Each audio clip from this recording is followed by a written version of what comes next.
Hi everyone, good morning. It's really nice to see so many of you here. Some familiar faces from yesterday, and thanks for joining us online. We're so pleased to be sponsoring this event. I'm Louise and I'm from OVO. For those of you who don't know, OVO is a green energy company with a mission to drive progress towards zero carbon living. And today is all about sustainable pleasures. So what does that mean? It means, can we do the things that we love without impacting the planet? Kicking us off this morning, we're asking the big question, a life without carbon, can we get there? We've got 4 great panelists. We've got Kunle Barker from Kilo by Kilo, Hannah Dillon from the Zero Carbon Campaign, Rebecca Heaton from OVO, and Nadja Yang from One Young World, all expertly chaired by Lucy Siegle. Thank you so much for joining us.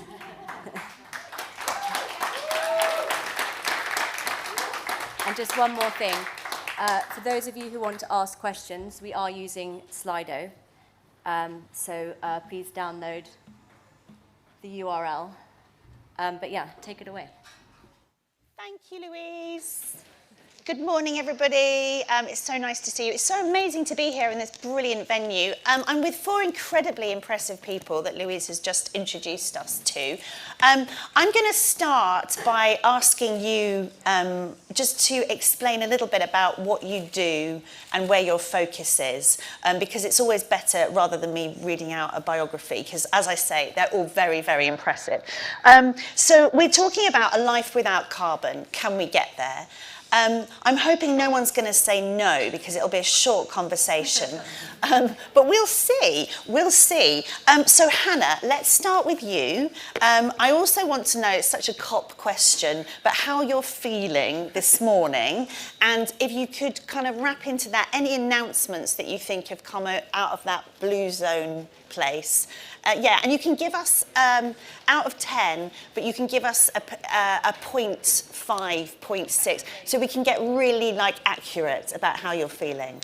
I'm feeling very tired this morning, but otherwise quite optimistic. So I'm Hannah, I run the Zero Carbon Campaign. We are an environmental advocacy campaign, and we focus a lot on the various policy levers that can be used to facilitate the transition to zero or low carbon living in a way that enables kind of participation from everyone across society, so it's not just about a select group of people who have the money to be able to make low carbon choices, but really thinking about accessibility and kind of thinking about circumstance, and regardless of circumstance, enabling participation. We focus particularly on policy levers such as carbon pricing, which I can talk about in a second.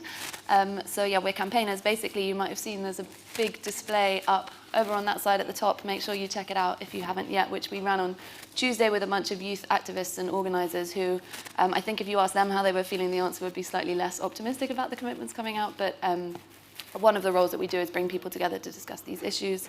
I haven't been hugely involved in the blue zone stuff. We've been hanging out on the fringes a bit more.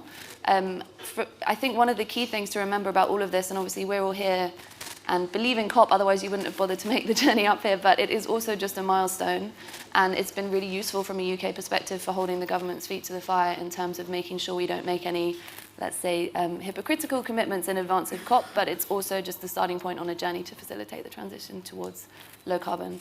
You want a score from me, don't you? I do. I'm going to say there have been some really good financial commitments. There's been some people coming to the table that might not necessarily have been expected to, so I'm going to go for 6.23 out of 10, noting that there's a lot further to go. That's quite good. I'm feeling optimistic. It's a sunny day. And when you said there's been some commitments that from countries that you hadn't expected, then are you thinking about anything in particular? Yeah, so I was thinking about some of the coal commitments today, but also some of the stuff on deforestation is really exciting. I think one of the concerns, though, is that we're still talking about 2030, right? So you hear that all these countries have come together, and UK and Indonesia are working together, and there's loads of money going into these things, but we're still saying we're going to end illegal deforestation in 9 years' time. Which, I mean, is there going to be anything left by that point, which is quite concerning. As some wag said yesterday, Bolsonaro will have destroyed the Amazon by 2030, so there'll be nothing left for him to protect. But, you know, that was a cynical person. But yes, I take your point. 6.3, though, not bad. Maybe we'll come back to you at the end and see if it's still there or not. Thank you so much, Hannah.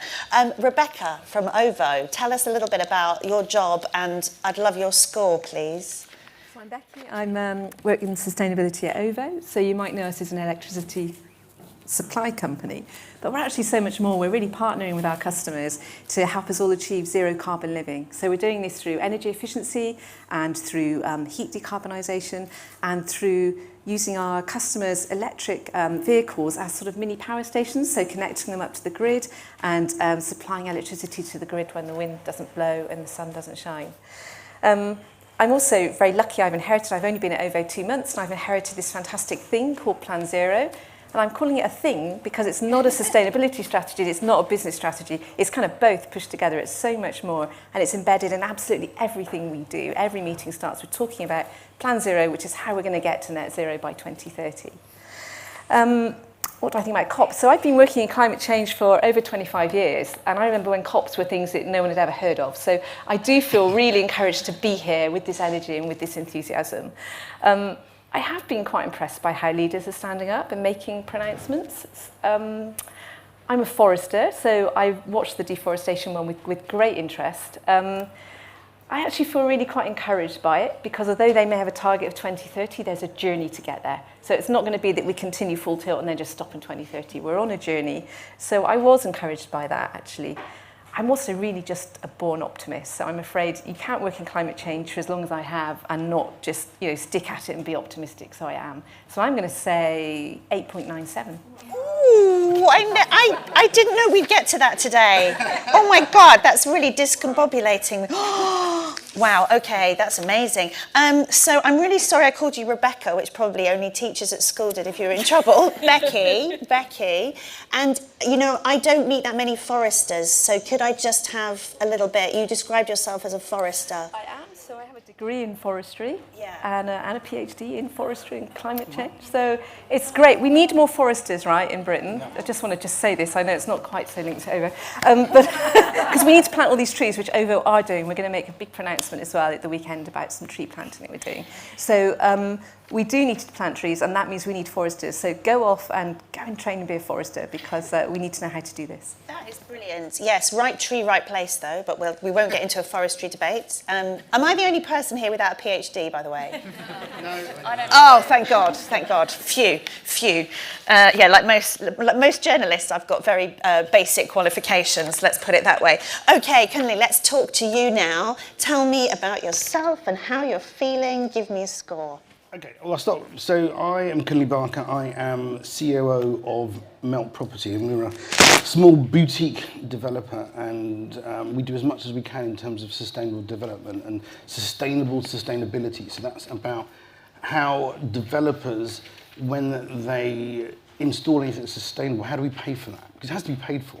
And we're working with companies, people like Kenza, to find ways of making those things pay for themselves, so that it becomes something that developers want to do. I also am a non-executive director at an architects firm called Studio Agno, who recently got planning for the country's first, not only zero carbon housing development, but zero construction waste development as well. Which is really important, isn't it? Because construction waste is kind of one of the biggest waste streams in the UK. Oh, it's incredible. Yeah, I mean, it's incredible. And there's lots of things, like modular construction that cut that waste down by about 70%. So we can talk about that later. I also write for the Architects Journal, and I do some broadcasting, and we had a show out with ITV recently called Save Money, My Beautiful Green Home, and that was really about showing people about little things that they can do to be more sustainable. Not necessarily the huge things like air source heat pumps and solar panels, but what can you do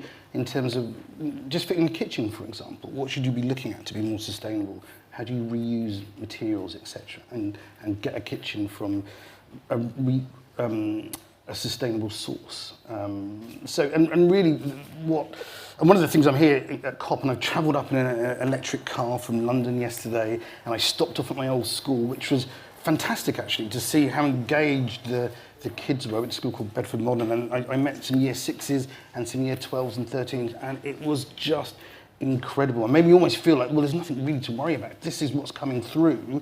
They are so much smarter than I was when I was their age, and I told them that, and way more engaged than I was when I was their age, and talking about sustainability and know absolutely everything. And that was even the year 6s knew everything, knew what COP was, knew what sustainability was, knew how to save carbon. It was mind-blowing. And so that was great. And my real thing is about how can we encourage people to do everything they can, because I think some people can be disincentivized to do sustainable, to make sustainable changes, because the rhetoric around it is just so overwhelming, and it's expensive, and it's complicated, and it's confusing.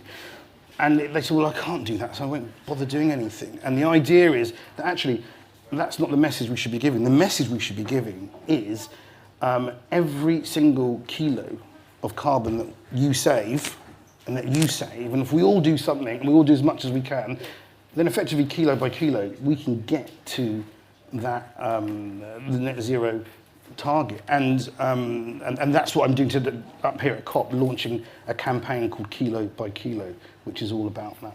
That's such a brilliantly clear framing, and I love, your question is basically, do you know how to save carbon? Like, it's just such a brilliant cut through. I've honestly never thought about posing that question in that way. It's really, really good. I asked the year 6 kids, do you know how to save carbon? They all put their hands up. They talked about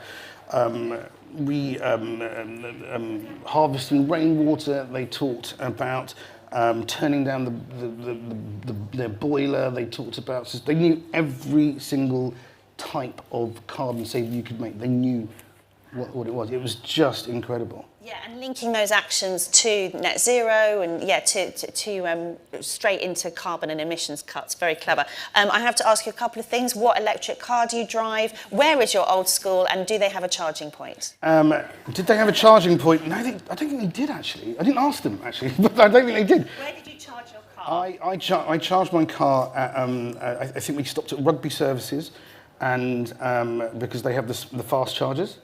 And so there was an article in the Times at the weekend my dad sent me, and they were like, someone did the drive up from Westminster to COP and complained furiously about there being no chargers and queues.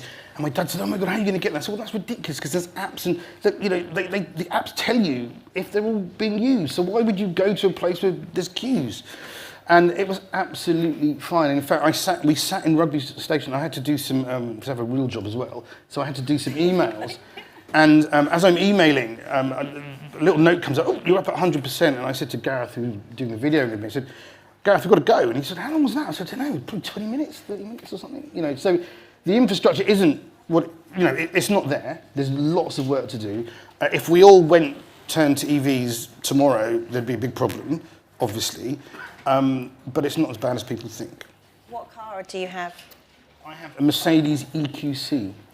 Ooh, very nice. Which I love very much. I love that your dad sent you that article. It's exactly the sort of thing that my dad would send me. How are you going to get... Yeah, I'm already on the road, so thank you. Yes, brilliant, thank you. Nadja, you were nodding at a lot of what Kunle was saying there around the infrastructure's not there, so we'll get to that in a moment. Tell us about you, and also, would you just tell us a little bit about some of the stuff that you've done at COP26 so far? Because you've been on some very impressive panels. Yes, so I'm Nadja. I'm currently a One Young World ambassador. So, yes, thank you. I like that. I'm also the president of the European Young Engineers, which is Europe's largest young engineering organization. So we are about 500,000 young engineers, but we have not been that good in social media. This is why probably not many people know it so far, which will change. So my vision is to bridge the gap between policy and technology, just because my impression is that policy is super important. This is why we are all here gathered at COP26. But it's nice that now scientists have an ear from the policymakers, so people listen to what climate scientists are saying. But my impression is, from the technological perspective, not a lot of policymakers do understand really when they decide upon decisions like how far wind turbines should be apart, that they actually do know what implications that would have. And when I was working, for example, in the Ministry for Economic Affairs and Energy in Germany back then, I was one of the only ones with an engineering degree. And I was in the energy department. So I was wondering, so how do you figure out what would be the best? And this is usually from external advisors. But I do think it would make a change if policymakers, or at least people in the middle of policymaking, would understand technology better. This is why, for example, my organization is building up the first network for European engineers in politics, where we bring together politicians from all over Europe with STEM backgrounds, so that they first of all have a platform to discuss, but also secondly to encourage more young people like me who are really interested in policy making, but who really do not have access as, for example, as engineers. People always ask me, how did you enter like the Ministry for Economic Affairs and Energy? Like, what was the process, etc. So this is really far away from people who are in this kind of technology bubble. So this is one part. Oh. And I'm also currently a PhD candidate at, so I'm on my way, hopefully. And at the University of Oxford as a systems engineer. And I'm trying to see how we can transform cities to become regenerative, biodiverse, and carbon neutral. So my research topic is called Urban Circular Bioeconomy. And yes. Urban circular bioeconomy. Bioeconomy. That's correct. Okay. Because I really want to see how we can create cities where we would not regret the consequences anymore. So now, I liked Antonio Guterres' quote. He said we shouldn't treat the planet as a toilet. And I think we shouldn't treat anything as a toilet, like no resources as a toilet. Like I was interviewing farmers actually in Oxfordshire, and they were also saying, you know, there are so many resources actually from the toilet, for example, but like cities do not really use it. So for example, cities are right now one-way pathways. So they are resource sinks, but I really want to see how can you adapt them more similarly to nature, because nature is regenerative. Amazing, and you brought us so into some really fascinating hints about solutions, which is cool. Could you just very briefly tell us about, so we were talking before and you were telling me about a panel that you'd been on with, was it the Namibian president? Yes. Okay, to be fair, I was not with him on the panel, but I was chatting with him a little bit. You talked to him. I talked a little bit with him, and it was about green hydrogen, because Namibia is trying to get the reputation of the cheapest hydrogen country.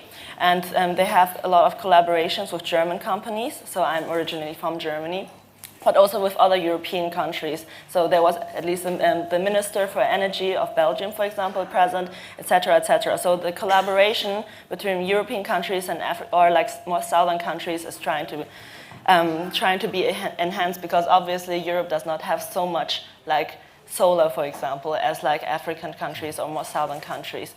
And what I wanted to point out about the president of Namibia was that he was really, at least he took the time, he was chatting a little bit with me. And I know a lot of like German youth delegates who really wanted to talk to high officials of the German government. Like not necessarily Merkel, but like, you know, a little bit lower levels. But they didn't want to take the time, or at least they didn't have the 10 minutes in the next week as well. So this is what I found interesting. I had so much easier access to, for example, the president of Namibia or Kenya to chat to, instead of my own country, which I found sad. I mean, there are so many endeavors that youth and policymakers can talk to each other. But I think like on the lower level, like which are not in front of the camera, it's not always the case.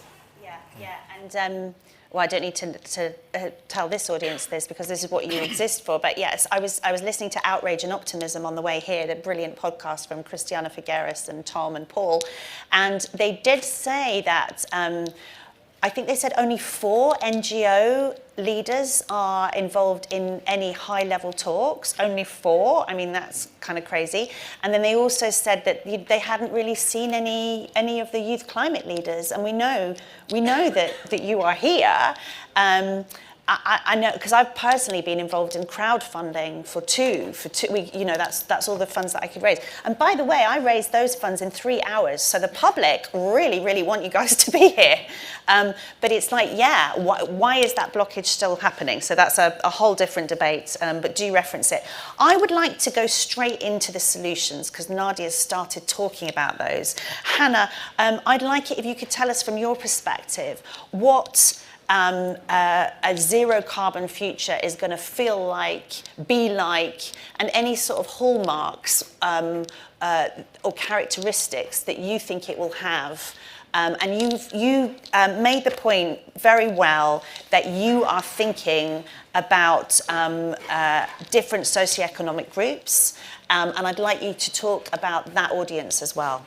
Yeah, sure. So there's been a lot of focus recently, which is really positive, on the benefits of this transition. So there's a big debate at the moment, absolutely fair enough, that it might cost a lot of money and maybe we can't do it and all of that, but actually turns out that focusing on the positives that can come from it is a good thing too, because we're all very aware of what the negatives are and unfortunately are experiencing them to various degrees. Quite a wake-up call, particularly for people in the UK that think climate change isn't going to affect them recently with all the flooding and things like that. And in terms of benefits, there are so many things we can talk about. So WWF have done a massive study on this, not just financial benefits in terms of unlocking £90 billion per year of what are described as co-benefits of the transition, which includes things like reduced air pollution. We're all going to be more productive. The NHS isn't going to be so stressed. There'll be more trees. There'll be more time to connect with nature. So there's so many positives, but there are a lot of things we need to do to facilitate that transition. And one of the things we're focused on is saying, let's not shy away from the fact that people have to play a role in this transition. So the Climate Change Committee in the UK have estimated that about 62% of the emissions reductions required to, emissions reductions in the UK to achieve our net zero target have to come from people. So what can we do to enable people to make those changes? And in terms of solutions, what we focus on as a campaign is carbon pricing, which is a somewhat technocratic mechanism, but we're trying to make it a bit more popular, which is essentially saying that we should attach a cost to the production of greenhouse gas emissions, because that will incentivize those producing them to produce fewer of them, because it's going to cost them money, but also drive investments in low carbon solutions rather than high carbon ones, and shift the tax system so that we're not actively incentivizing high carbon behaviors. So for example, at the moment, you would have all seen this debate, I'm sure. Actually, that's a really broad thing to say. I'm sure all of you would have seen this. But it costs people 3 times less to get up from London to Glasgow by plane than by train, because we're actively incentivizing the wrong sorts of transport. So what we're saying is you can rearrange that system, introduce a cost to the production of greenhouse gas emissions, and crucially use the revenues from doing so to support households and marginalised groups and vulnerable households through the transition. I mentioned that we're campaigners. We've run a big campaign on this. We launched a big petition. We got over 100,000 signatures on a petition that called for 3 things, which is ending fossil fuel subsidies, so let's stop paying people to pollute, introduce a cost to the production of greenhouse gas emissions, and then off the back of those 2 decisions, use that money to fund people through the transition. And on a global level, which is relevant from a COP perspective, only 22% of the greenhouse gases emitted across the world currently have a cost attached to them, so like any penalty at all. And the average cost attached to the production of 1 ton of greenhouse gas emissions is $2, which of course in some countries is going to incentivize change, but in a lot of countries it's not. And from a UK perspective, we only attach a cost to about 1/3 of the emissions that are produced in the UK, which means things like waste incineration. Waste incinerators are disproportionately placed in deprived areas. They cause air pollution, they cause a huge amount of rubbish. But because the burning of waste produces energy, they don't have to pay a carbon price at all, even though the energy that they produce is relatively high carbon. So we need to shift the incentives, we need to think about marginalised groups, we need to include everyone in the transition, and make this not a question of sacrifice or saying you can't fly or you can't eat meat, but just making the easiest choice the low carbon one and the most convenient one. So think about a lot. Yeah, and there's loads to unpack in there. That's brilliant. Thank you. I mean, just on the energy from waste, I did a dispatches for Channel 4 last year, and we actually found that quite a lot of the energy from waste, try not to call them incinerator plants, were not always producing the energy. So that is, yes, a very difficult area. And most people don't know that their rubbish goes to incineration now. They just have no idea. Or that where those energy from waste plants are disproportionately, they will have an impact. So where you have one of these plants, recycling levels go down because they get paid to burn this waste. So we're burning plastic, but we're not, and then we're making energy or not from it, and then we're claiming it's a low carbon thing to do. Yes, and you can check it out because I think it's still on the Channel 4 website. It's called, what's it called? The Dirty Truth about something. Every documentary thing I make has the word dirty or rubbish next to my face in all of them. Anyway, that's just another thing. So you're talking about carbon budgets, and you're really humanising, because basically in that blue zone, it's Article 6, yes, isn't it? Yeah. And also known as, I think, the sort of the markets regime or something really not very sexy or enticing. But it's a very difficult one to grasp, and there's a sense of fear that it will turn into the debacle that we had before, which was the CDM or whatever it is, where basically the floor price was set so low and it wasn't equitable and it was just basically a bit of a disaster. How confident are you that we can get to something that actually works? Yeah, feeling quite confident. So what we're trying to do is make carbon pricing cool. But actually, we work with a whole bunch of artists and grassroots activists to think about this, and we do a huge amount of opinion polling.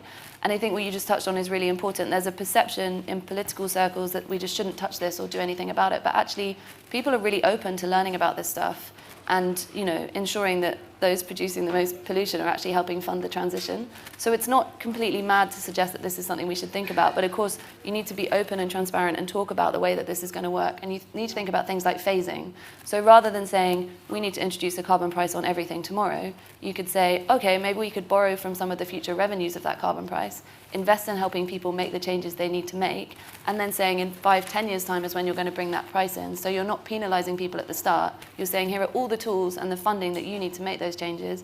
If you don't, there will be a penalty, but at least giving people that choice and thinking about phasing. And I think even in the last, I've only been working on this campaign for 2 years, but we've seen a big shift in kind of consideration of the role that carbon pricing can play, but critically that question of equity as well, how you use the revenues. If you look at an EU level, they're talking about extending carbon pricing more broadly across other sectors of the economy, but they're also talking about creating kind of social funds where you can invest that money in people as well. So certainly when I started, this felt like a relatively niche policy area, but we've seen, and this isn't, I'm absolutely not taking credit for this, this is around the world, it becoming a much more relevant topic. And like you say, Article 6, the technocratic negotiations, talking about carbon price floors, that's all pretty technocratic, but it's also really important because, like I said, if 3/4 of the emissions around the world can be produced for free, then how are you going to stop people producing them?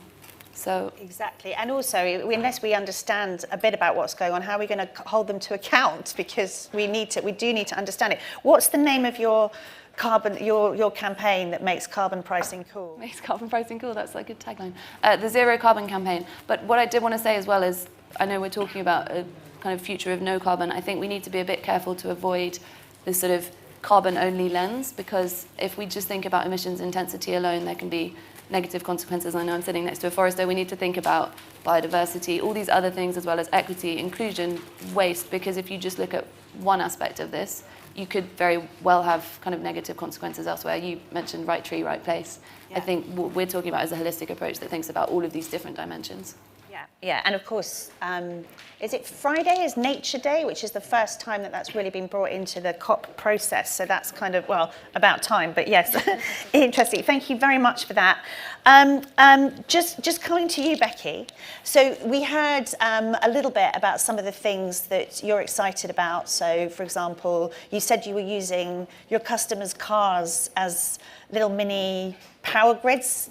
Yes. So tell us more about what this transition will feel like.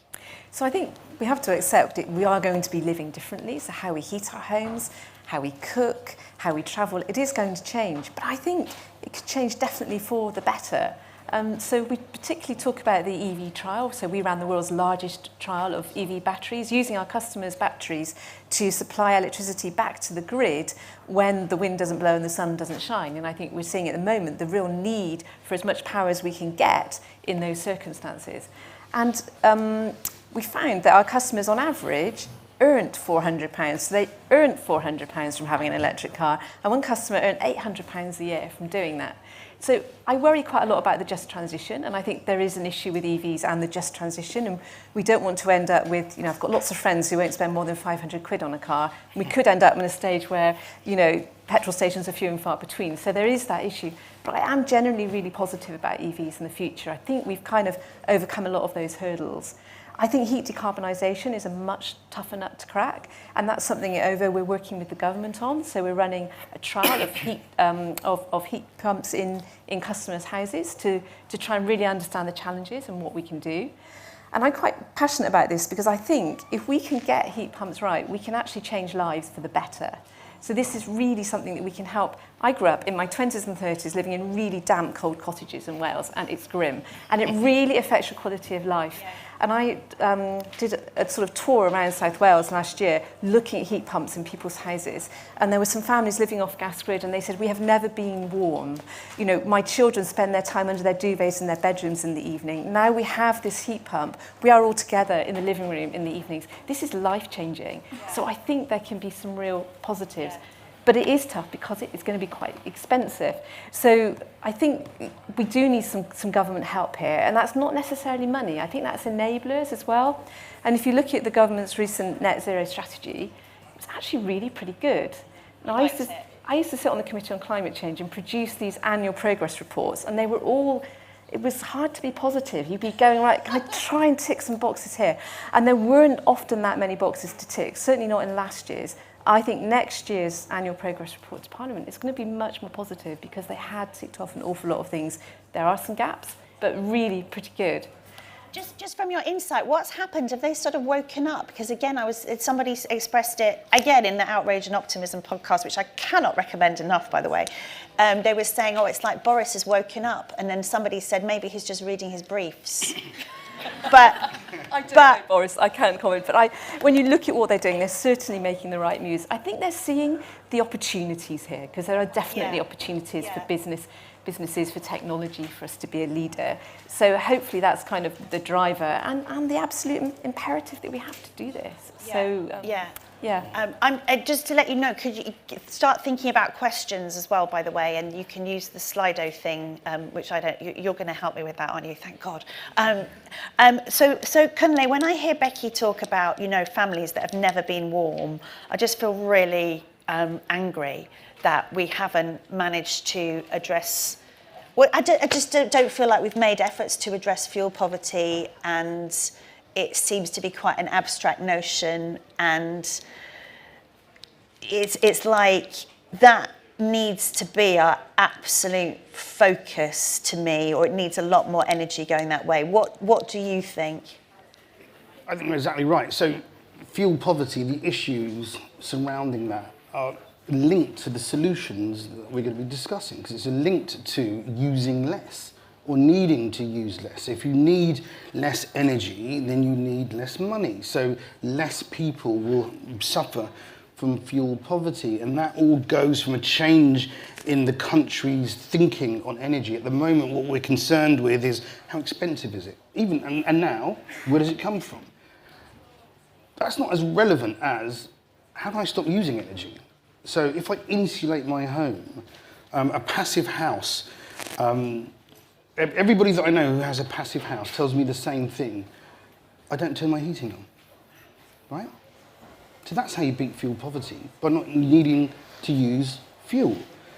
That is also, conversely, the solution to the problems we're all talking about at COP. And earlier on, you asked if we will get to net zero. Well, 100% we're going to get to net zero.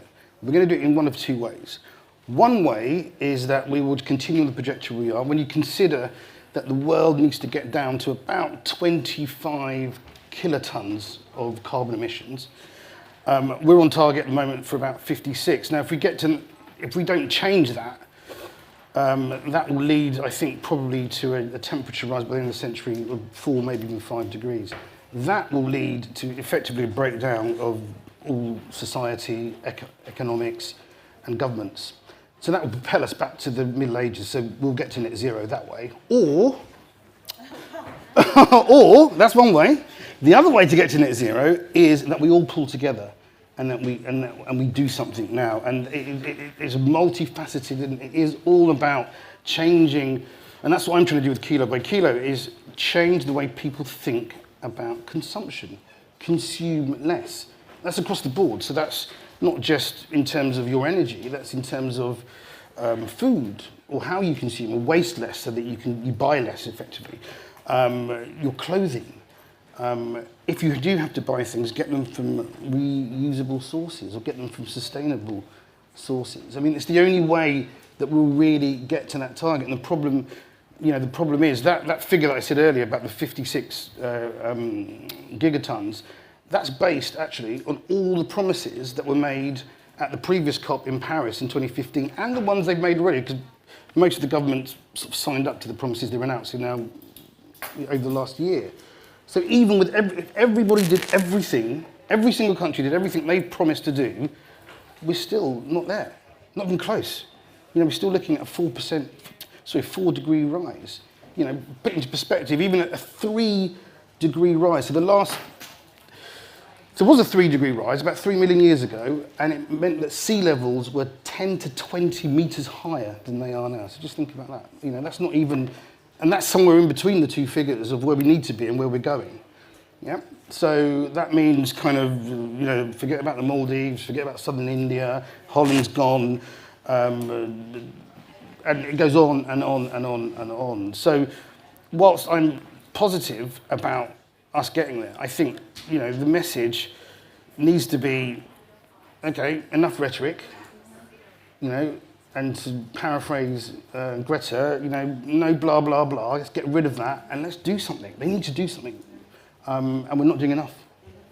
I think there was some research out, which was reported on the front page of the Times today from the University of Melbourne, saying that the current actions or announcements from COP26 add up to 1.9 degrees. And then you think, well, we're at 1.1 already, and I was talking to Professor Gail Whiteman from Arctic Base Camp, which you should definitely go tomorrow, by the way. She was saying that already in terms of Arctic melt, in Greenland alone, she's got these amazing mineral water bottles, and the water is from melted glaciers. Like, it's all right to drink, it's been tested and everything, which she's trying to get into the blue zone, so that's their official water. And she said that these are large bottles, and it's the melt at the moment is per second 17 million of these bottles. Yeah. That's in terms of ice melt. So that's at 1.1 degrees. So 1.9, if that's true, and everyone holds right to their targets, yeah, nowhere near enough. I think also the problem is that those figures about temperature rises are from pre-industrial times. It's not 1.9 from now. Yeah. It's 1.9 from like 150 years, I guess, pre-industrial revolution. Yeah. So we already used most of that out. Whatever, you know, that carbon budget, we've used most of that up already. And also to put that into, even at 1.5. That's an average. So what we're actually talking about, even if we hit 1.5, what we're really talking about is on the hottest days in the hottest countries, they will see 4-degree rise. So it's places like Riyadh and stuff will be up in the mid-50s, 60s. It's just, you can't live in places like that. So there's a lot. I worry a little bit about the amount of rhetoric and about, oh, we're going to be here in 2030 and that'll be fine. It's good that we're all talking about it, but I think that needs to be the real message, so that it's kind of like everybody listening, watching. Yeah. When you leave here, go and do something. Yeah. Go and save a kilo of carbon. Go and do something to reduce your carbon footprint, because if you don't, well. While we're talking about it, when we leave here, what should we do? What's the first thing that we should do? That's a good question. I mean, I think, look at your homes. So the built environment accounts for 40% of the UK's carbon footprint. So look at your homes. Simple things. Turn your boiler down from, it's normally up at 70, turn it down to 40 degrees. When you have a shower, you're using hot water, then you're turning on cold water. You're undoing something you've just done, you know. So just heat it up to the temperature that is comfortable for you. If you can't afford things like underfloor heating or heat pumps, then you can buy TRVs with those little valves, thermostat valves that go on radiators. Some of them are electronic, they're fantastic. And they even know when you've got a window open, and when the window's open, they'll turn the radiator off. And then you can zone the room so you're not heating the entire house. Move your thermostat from the hallway. Why is it in the hallway? I don't know. Yeah, the hallways, that's not meant to be warm.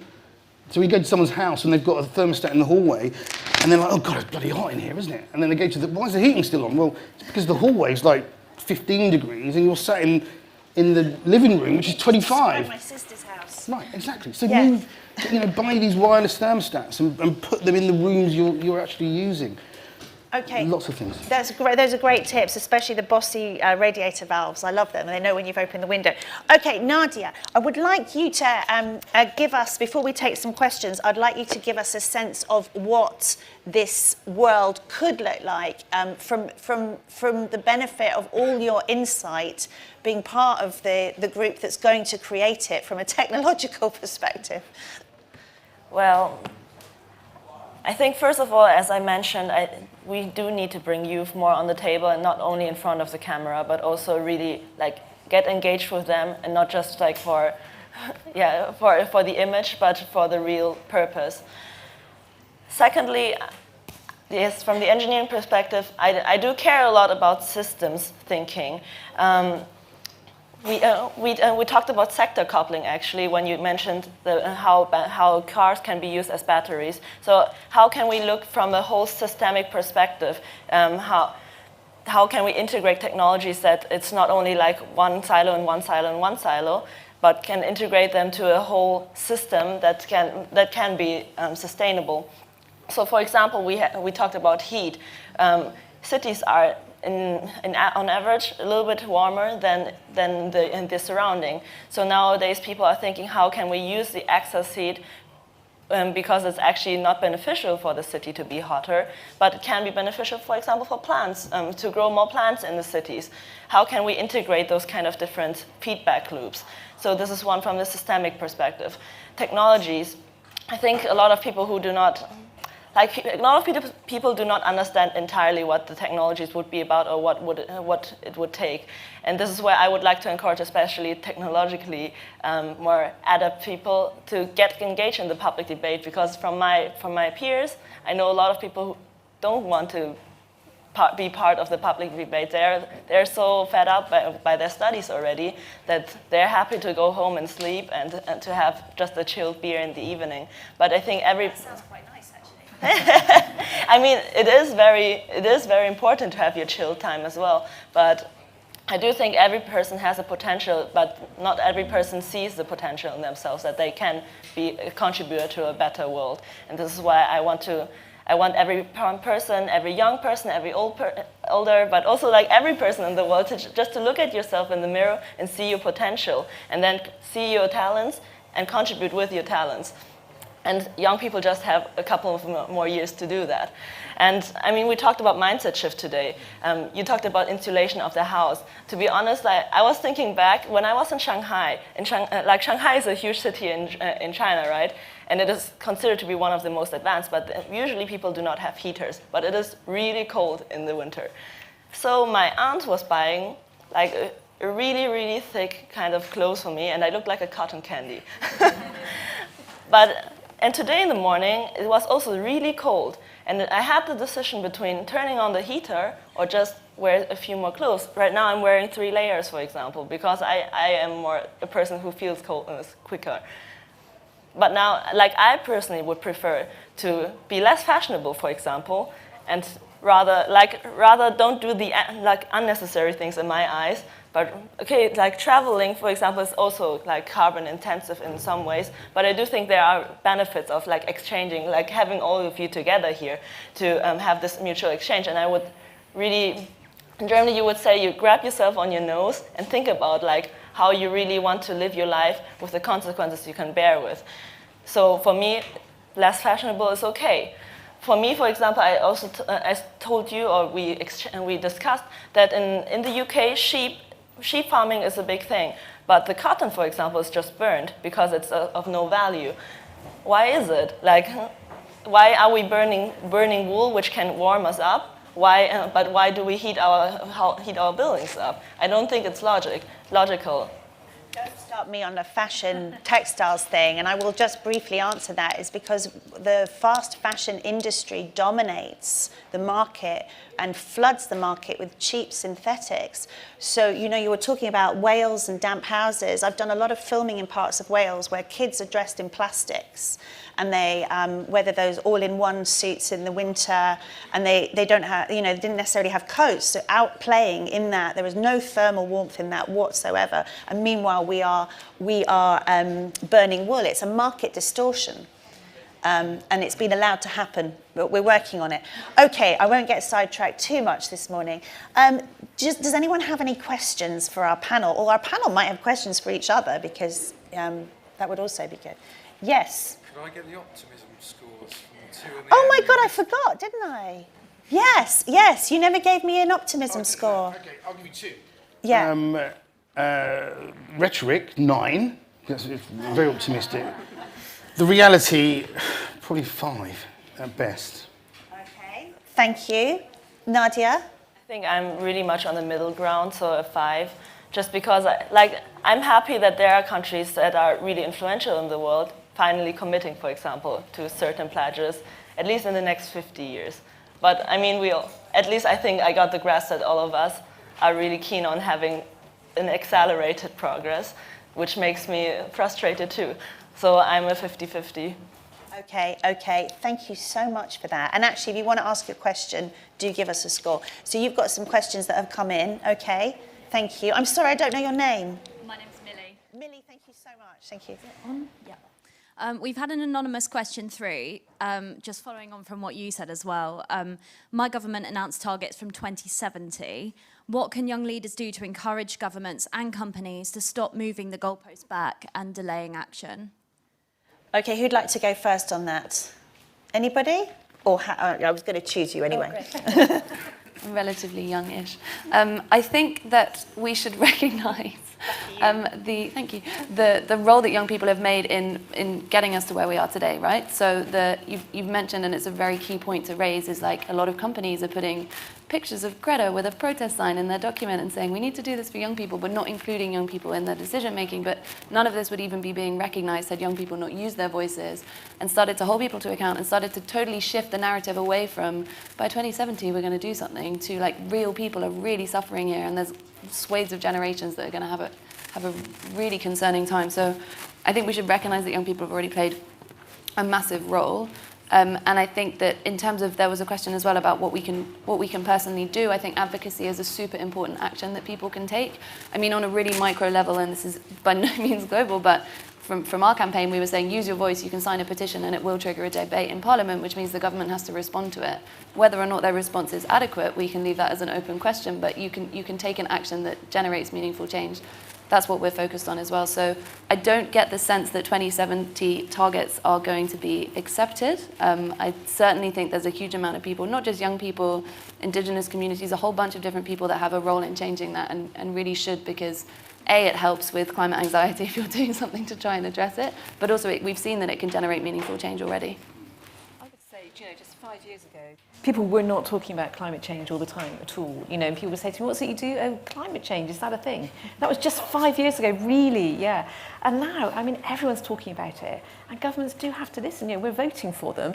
So we want governments who are going to do this. So just get out there and talk about it, like we're doing now, but even more. Yes. Okay, Kunle. I don't mind.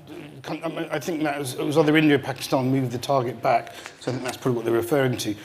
I don't necessarily mind that because we've got to stop getting focused on targets and buzzwords. We're focused on what people are doing. China, for example, biggest polluter, but they actually also, so they in terms of coal, they use more, I think, than everybody else put together, but they also generate more renewable energy than anybody else put together.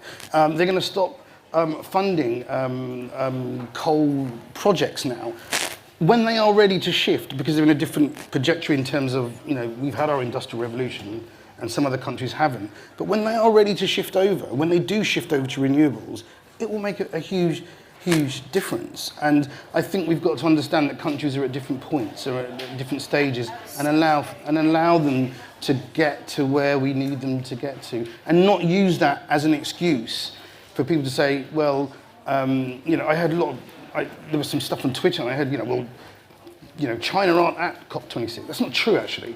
That is just not true.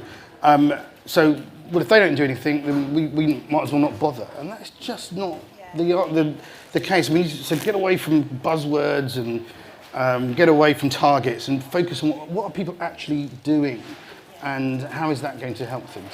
Yeah, I read a lot of that, especially on Twitter. When you're on Twitter and then you come up here, it's like, oh, okay. I was in such a negative, I was like really ground down, and then I got here and I was like, it's happening.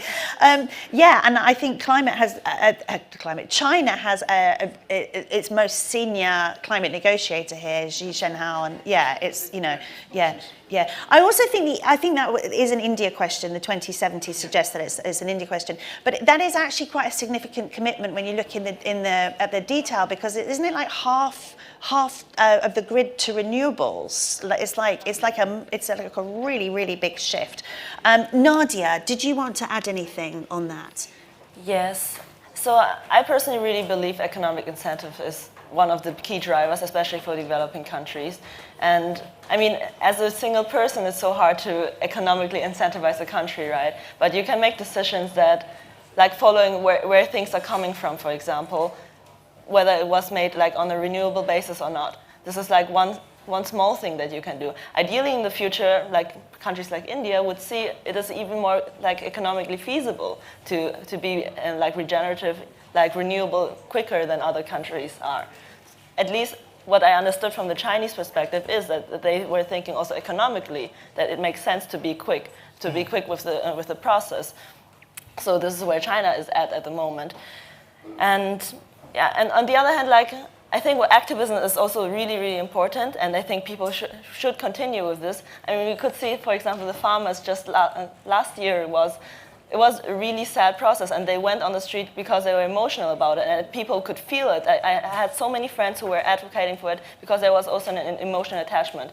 And I think, I'm not sure what like policymakers themselves are thinking on a personal level, because like now we talk about 1.1 degrees or something, but you can feel something more if there's suddenly, you said 70 million tons of waters, right? Like this is another kind of number. And I think we need to picture even more and more what each of our like steps have like bear as consequences. And at some point, if for example, I was someone really important in policymaking, if I lost like a brother or something because I knew my action led to this, maybe at some point, personally speaking, it will also be. But I think on the larger strategic perspective, it's economics. Mm-hmm. Okay. Any more questions? Or shout if you have a question and you're in here. Yeah. We have a few more. I can just say one more and then maybe see if there's any audience questions as well. So we have one from Sandra from Germany asking, what specific innovations are you most excited about regarding securing a carbon-free future? Let's start with you, Nadja, and we'll just do a quick fire round. Oh, so many. You have to pick some. I know that's very unfair. I know. I mean, I'm personally very big on circular economy and also recycling or sharing platforms. So sharing platforms and how to reduce the consumption of resources, I really like Airbnb or those kind of platforms are important. But also, I personally believe waste to energy is not like the most ideal. It's like the most practical, so to say. But like identifying how you can really make use of resources on a higher value. This is what I find exciting. And there are so many also carbon removal is one of the topics that people would discuss as like controversial. But I think, like I have friends, for example, they try to use the ocean as a try to push the ocean to be more like a natural kind of carbon removal base. And I do think like thinking with the nature and nature-based solutions, etc., are like the exciting movement. Yeah, well, Ocean Day is Friday, Nature Day is Saturday, and there'll be a lot of talking about the ocean as a nature-based solution. Yes, thank you. Kunle. Anything around sustainable energy production, so hydrogen, the increased advances in solar technology, battery technology, the shift, or this talk of being able to shift car batteries once they deplete to home batteries. For me, anything around how much, producing as much sustainable energy as we can is, for me, is great. I think we've got the technological solutions that we need. I think there were maybe more breakthroughs which might make things happen quicker or more cheaply. But we do know, particularly in the UK, we know that we can do what we've got all the solutions in place. It's about getting on with it. I'm most excited about homes though, and what we can do in people's homes. And I think we will see, better heat pumps. We might see some hydrogen somewhere. I think all that's going to help us decarbonise homes, and that's probably the thing I'm most excited about.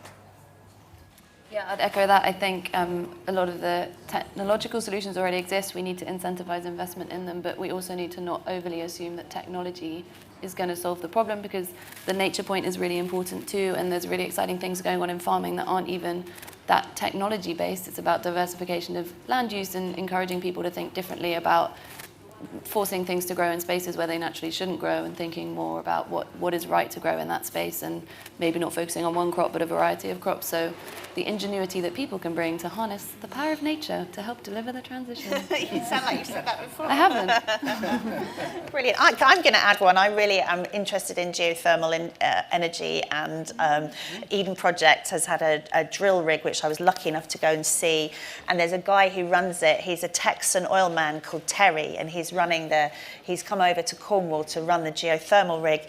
And I said to him, because I was doing presenting a TV thing, and you always have to say, so what's your job, Terry? And Terry said, my job is to look for hot water, man. And I just thought it was amazing. And I think, unfortunately, you've been able to go and see it because there's a special tour you can do, but I think they've actually got to the depth they need, and they've got to the temperature they need. So the drilling rig's coming out in a couple of days, so rush down there if you want to see it. Okay, thank you. Are there any more questions in the audience here? Yes, Amber.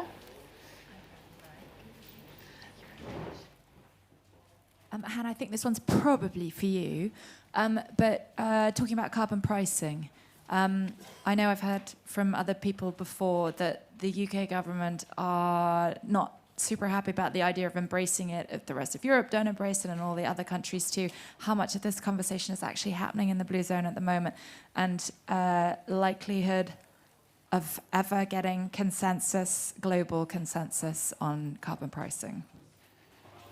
I'm a born optimist, so I'll give a bit more of a positive response to this. I think, so certainly in the last 2 years, we've seen a shift in the way that the UK government is engaging with that, and people expressing interest in this policy is a helpful lever. The UK government, for example, have committed to exploring extending carbon pricing across the 2/3 of our economy that aren't yet priced. They're looking at carbon pricing in agriculture. It's a really tricky conversation, but they're trying to work their way through it. There was a lot in some of the recent government strategies relating to carbon pricing, so it's definitely being thought about, but the international dimensions are really tricky. I think we will move on it. I think Europe will move on it, and the UK won't follow. They will help lead to make that movement happen with lots of different nations together. And we talked about Article 6. People feel very uncomfortable, but there is this unresolved element of the Paris Agreement. So I think it will get solved.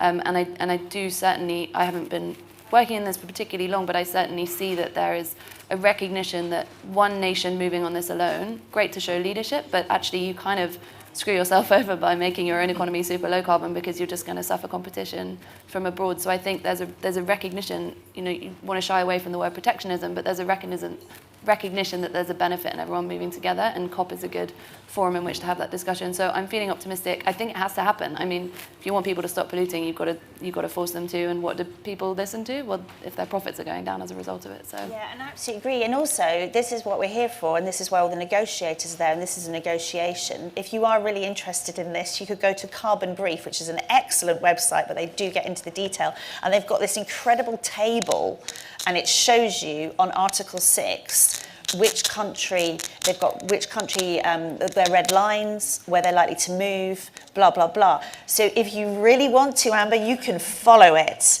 But yeah, it's just not possible, and it's not feasible to keep dragging Article 6 into the next COP and the next COP. It has to be solved. It has to be signed off for the rule book. Otherwise, what are we doing? That's their job. They should do their job. Okay, Millie. Oh, and we've got a question here as well. Let's take yours because you're here. Thank you. Sorry, Millie. Thank you for being so. Thanks so much for the discussion so far. Jonah Messinger, I'm a One Young World Ambassador. My question, I wanted to pull on the sort of net zero commitment by 2070 that India made. I wanted to pull on that thread a little bit more. I suppose, for a country that just a couple years ago, I think it was, had something like 250 million people that had zero access to electricity, plenty more that were sort of manifestly energy poor. Sort of how can there be critique from, I think the BBC had a headline, wealthier nations sort of calling for that commitment to be a 2050 commitment. Sort of how can they possibly make that ask of India, considering the conditions that they're under? Yeah, I mean, I think it's more of a statement, right? I mean, we did sort of agree with you. I don't know if you've got anything you want to add. It's like I said earlier, you know, it's unfair to judge everybody, you know, by the same stick. And I don't know where we get the gall to say things like that, because we're not going to hit the targets either. So we can set targets all we want. We are not going to hit the targets we have set right now. We're not going to hit them. So. I also noticed a few people coming out and saying, "Oh, 2070, that's terrible." High-profile people, and then rowing back and saying, actually, sorry, gone away, look at the details, sorry. I think it's almost like a bit of a reflex thing. And it's, you know, everyone should be better than that, because as I say, there's professional negotiators here. This is the point. So, yeah, exactly. And I think probably in the public discourse, the problem is that we always talk about annual carbon emissions. China this, blah, blah, blah. And we never really acknowledge the fact, and it hasn't been polite to, because Biden's been in town, that the US is historically the biggest carbon emitter still by a long way. So I think the whole thing is skewed. We're out of time. Is there like an amazing question that everyone could give, like? We've had some really good questions. I think following on from your question, it was we've had a question in from Greece. Sophia's asking, how should the disproportionate consequences of climate change inform our strategy on climate mitigations and solutions? So just any quick comments about that? Blimey, that's quite an intellectual, quick-fire conversation. Go on, Hannah.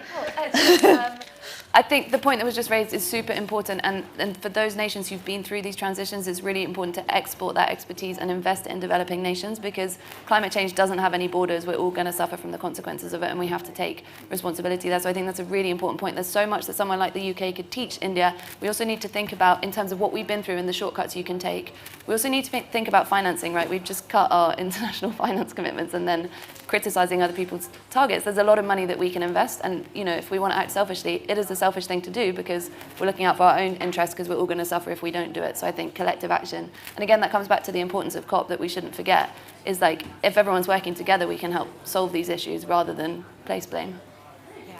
Okay, anyone else want to add? I think it's definitely a fairness thing. If you look at the UK Climate Change Act, that talks about what's the fair amount that you should do as a country. And you know, the UK is, I think, number 5 historically as in terms of cumulative emissions over time. Yes. So that's why I think we should be doing rather more in the UK. Our contribution should be more. And we also have we have laws, we have a stable government. We have no reason not to do more. I'm not going to comment on the yes. Stop thinking about things in terms of geographical border targets. Think about the world target. So I say again, the world target is we have to get down to about 25 gigatons of carbon.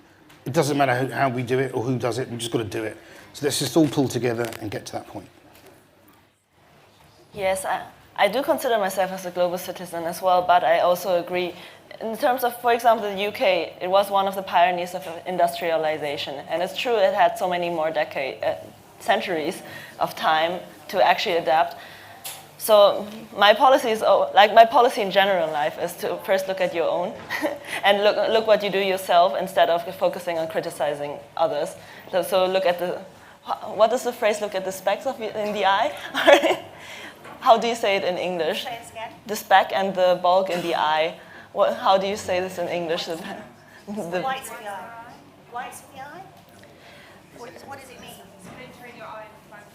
Yeah, exactly. If you have a split in the eye, don't always focus on the bulk in the other person's eye. So this is my general policy and like my mantra in life, but also for nations. Wow, that's great. I'm taking that with me. Thank you so much. Well, on that note and on that learning, thank you very much. Oh, thank you, all of you. Thank you for that lovely intervention as well. That's a very important intervention. Thanks for coming, but thank you again to an amazing panel, to Nadja, to Kunle, to Becky and to Hannah. Thank you so much. And to you, Louise, for OVO, and to you, Amber, from One Young World. Thank you so much. Not me. wonderful host.